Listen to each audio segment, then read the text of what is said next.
Hey guys, how are you doing today? Hope you are keeping well. So another in the car video.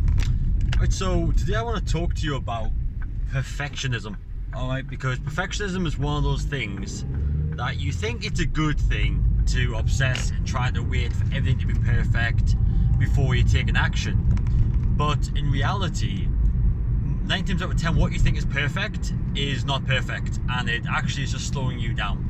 Because when it comes to growing a business, alright, you really don't know that something is going to work until you put it out there and get the feedback from your actual audience. So what I mean by that is whether or not that's a post, an offer, a marketing message, a Facebook ad, a video, a collaboration. You know, you can't, nothing's guaranteed.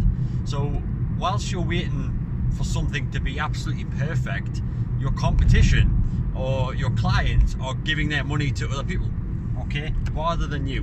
And this is the same thing for when it comes to launching your coaching program even, or your website, or your funnel, whatever that funnel is, or doing a webinar, or doing a masterclass, and having all of your ducks in a row before you do anything, before you take any action. It's massively holding you back, and it's a mental thing as well.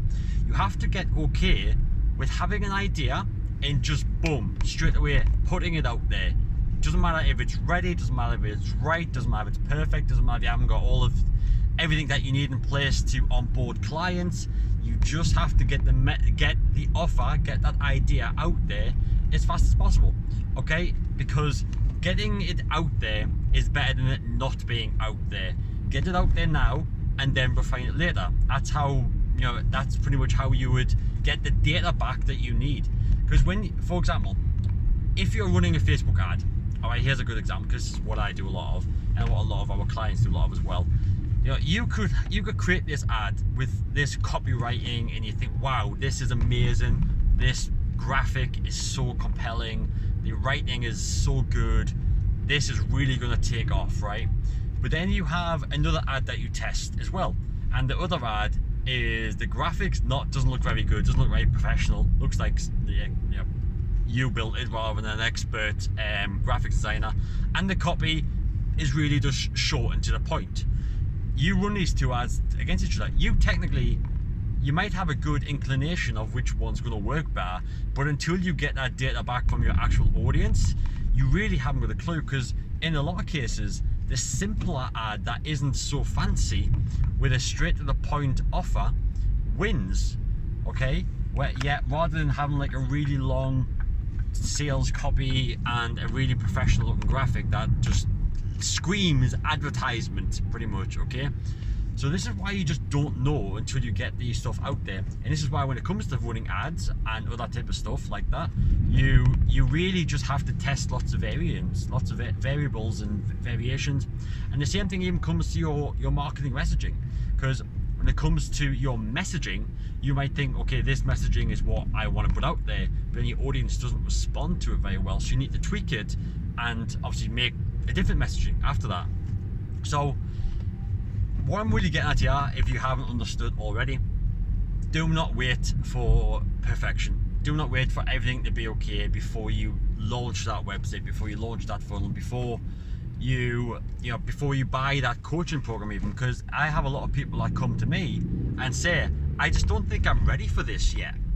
And again, it's because they're waiting for this hypothetical correct situation or perfection in, they have to be at this certain point before they're ready to take an action, which 9 times out of 10 really isn't the case. It's just they're afraid of taking an action because they think it might result in a negative consequence.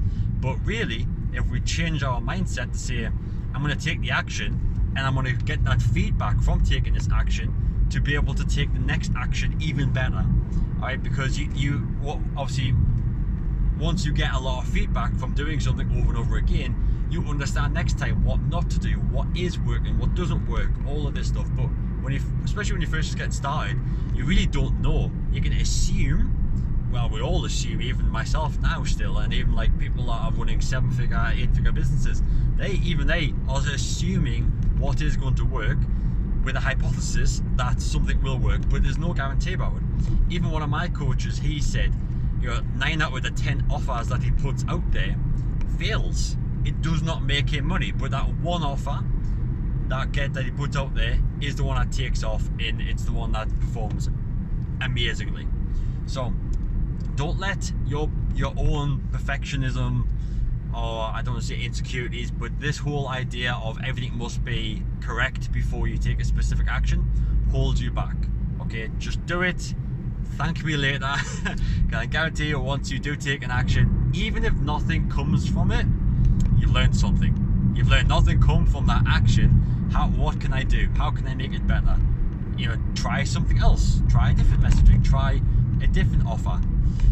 So that's pretty much it. Take care. Have a good rest of your day, and start taking action while we're waiting for everything to be perfect.